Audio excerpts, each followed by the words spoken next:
Bom, galera, boa noite para mim.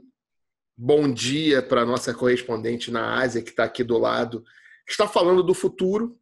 Agora, para ela, são 11 da manhã, a gente 11 da noite, o momento que a gente está conseguindo fazer esse bate-papo com a Camila, a nossa representante do Inside It's Asia. Está falando diretamente de Taiwan. Camila, boa noite. Bom dia. Eu já errei, porque eu falei boa noite, é bom dia. Boa noite para mim, boa noite para você, bom dia para você. Conta para a galera, como é que tá sua experiência aí em Taiwan e como é que você foi parar aí, cara? Conta para o pessoal que está vendo aqui no Inside que aventura é essa de quase 7 anos na Ásia. É isso aí, Marcelo. Boa noite para você, bom dia por aqui, por esse continente imenso. Acho que antes de falar desse período na Ásia, acho que vale comentar que só aí no Brasil a gente já morou em 7 cidades diferentes. Então, caramba! 7 cidades diferentes. E depois a gente teve um desafio familiar, que o meu marido foi transferido da empresa onde ele trabalha para a China. Isso foi em 2014. Em 2014, em fevereiro de 2014, nós começamos essa jornada pela Ásia. Foram 3 anos e meio em Xangai, e mais agora a gente está completando 3 anos em Taiwan, em Taipei. E o nosso próximo destino é Ho Chi Minh, que é a antiga Saigon, no Vietnã, que nós estamos de mudança marcada para o próximo mês. Então, a gente provavelmente completa aí uns 10 anos de Ásia, no mínimo, daqui para frente. 10 anos? 10 anos de Ásia. Quando fechar o ciclo Ho Chi Minh, serão 10 anos. E como é que foi quando o seu marido falou para assim, olha, tenho essa proposta, vamos para a China, vamos, vocês decidiram. O que você conhecia da Ásia, tanto de cultura, da cultura da China, para onde você foi primeiro, né? De povo, de cultura gastronômica, de cultura cervejeira, para quem não sabe, Camila, primeira turma de sommelier de cerveja do Senac, foi minha instrutora do Senac, então eu dei trabalho para ela pra caramba quando fui aluno. Como é que foi a entrada na Ásia, assim, do escuro, do nada? Primeira pergunta que eu fiz pro meu marido quando ele falou, olha, tem uma oportunidade de trabalhar na Ásia, a primeira pergunta que eu fiz para ele é o seguinte, será que tem polvilho e maracujá na Ásia? Porque eu não. Meu filho não vivia sem pão de queijo ou suco de maracujá, e essa era a minha única preocupação. Eu não conhecia nada. Então, assim, o que eu sabia da Ásia, de cultura asiática, era o que eu recebi de informação no Brasil. Então, a gente tem uma cultura forte de cozinha japonesa, né? Em São Paulo, quando a gente fala de cozinha asiática, é o que predomina. Então, na minha cabeça, eu tinha muito isso. Muito mais prato frio do que pratos quentes. Cozinha chinesa, o que era vendido no China in Box, mesmo que é o que a gente tem acesso, né? Então, assim, eu não sabia que a China tinha diversas cozinhas, né? Do norte ao sul, com ingredientes distintos, com cultura e técnicas de preparo diferentes. Eu não sabia processo de massa, eu não sabia nada sobre cerveja, porque é um continente que está muito distante da gente.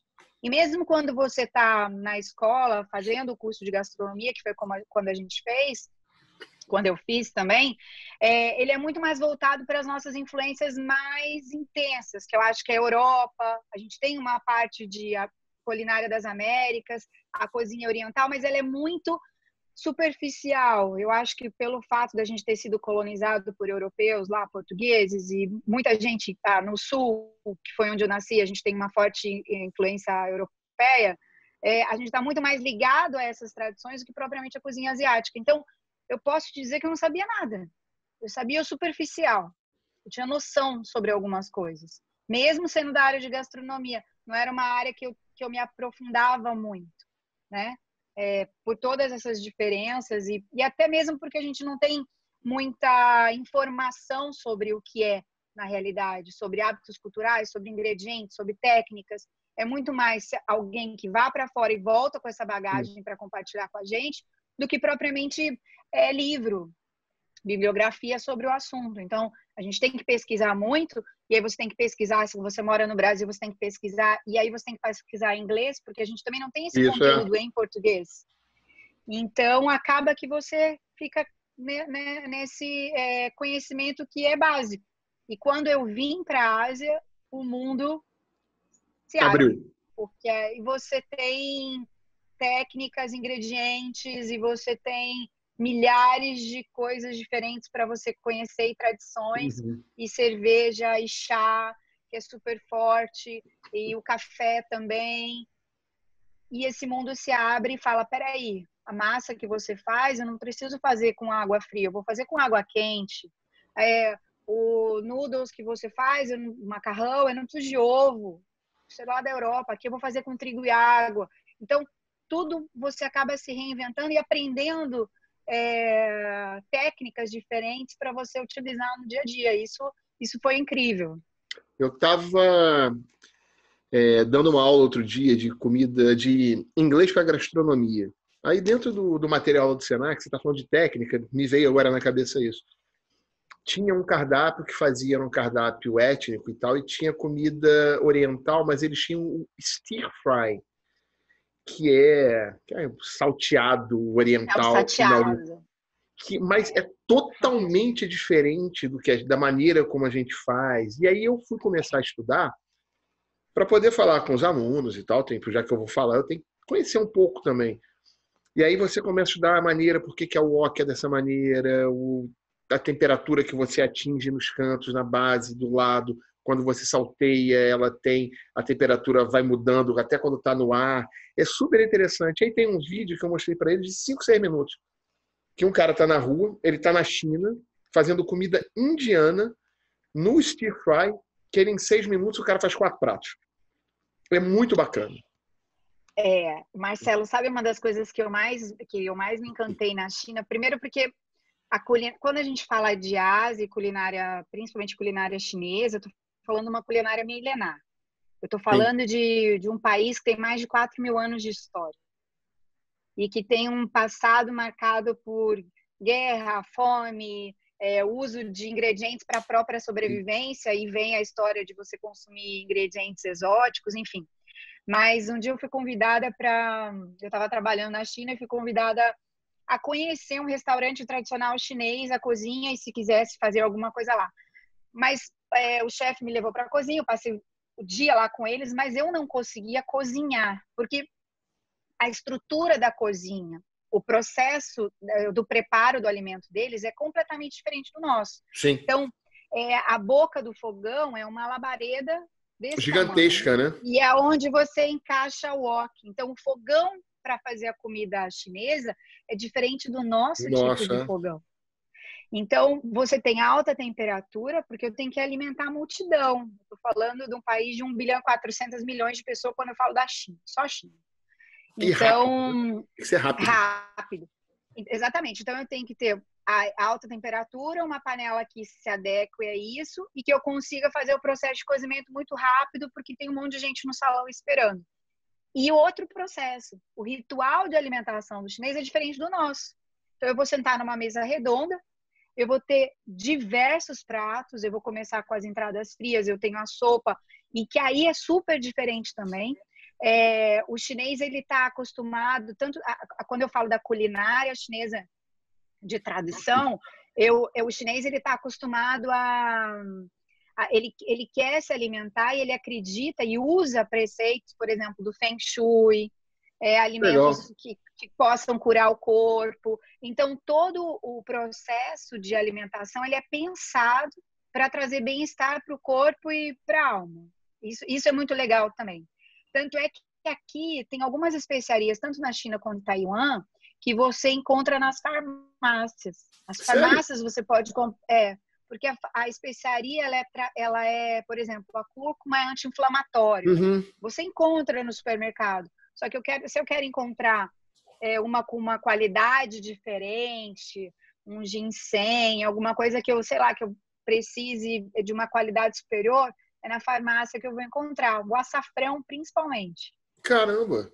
Então quer dizer que se eu quiser fazer um prato bacana, em vez de eu ir na casa famosa aqui no Rio de tempero, eu vou na drogaria famosa, quero comprar, então eu vou ali na farmácia comprar os temperos para fazer um yakisoba. Teoricamente sim. Que Teoricamente sim. bacana. Eu vou na farmácia tradicional chinesa e consigo encontrar algumas ervas e especiarias para poder colocar na comida.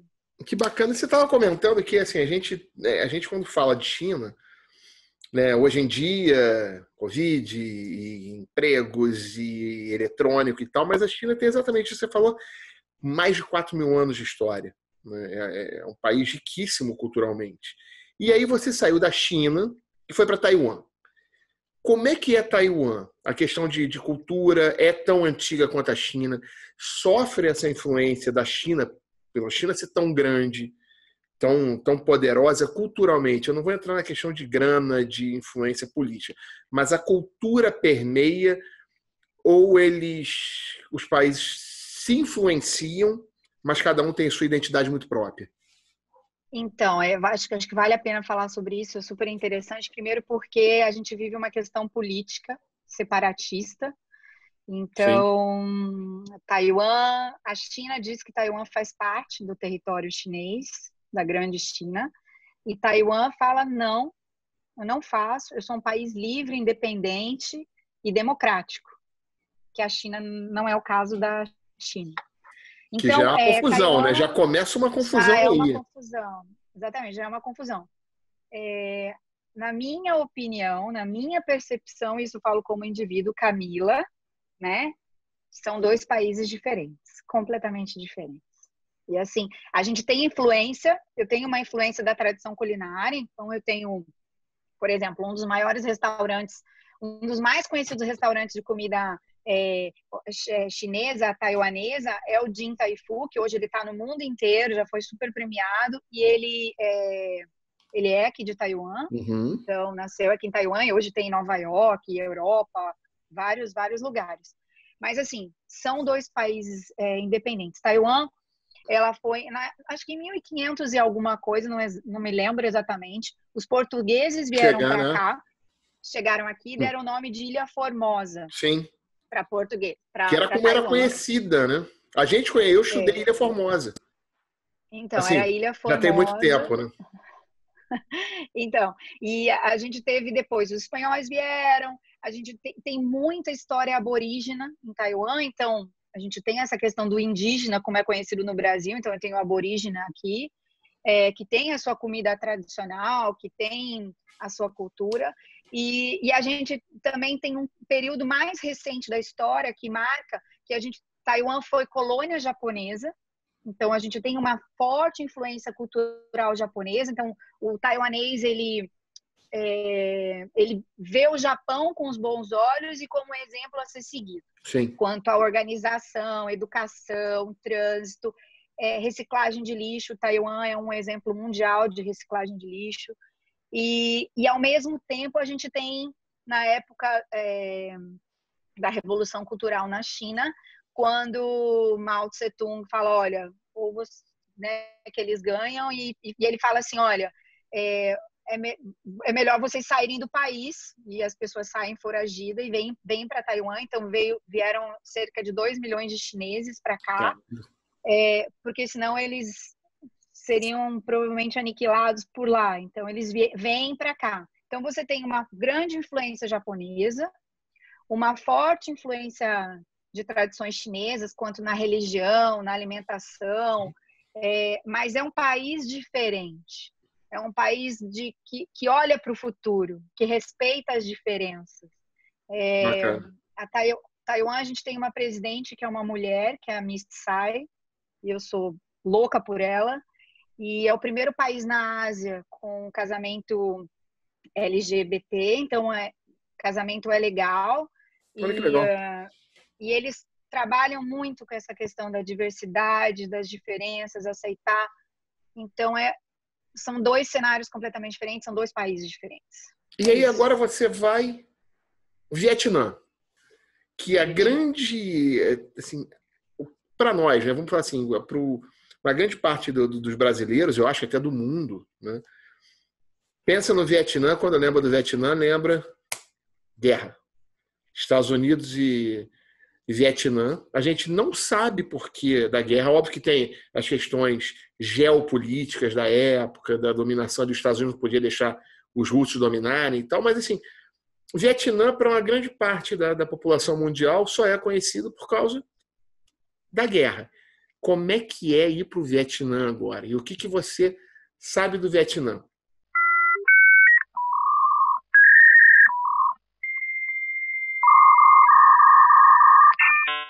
Que é Não. Né? Angkor é no Camboja. No Camboja, viu? Então eu não conheço nada. Pra você ver. Mas, assim, eu lembro muito de Angkor e vem logo na minha cabeça.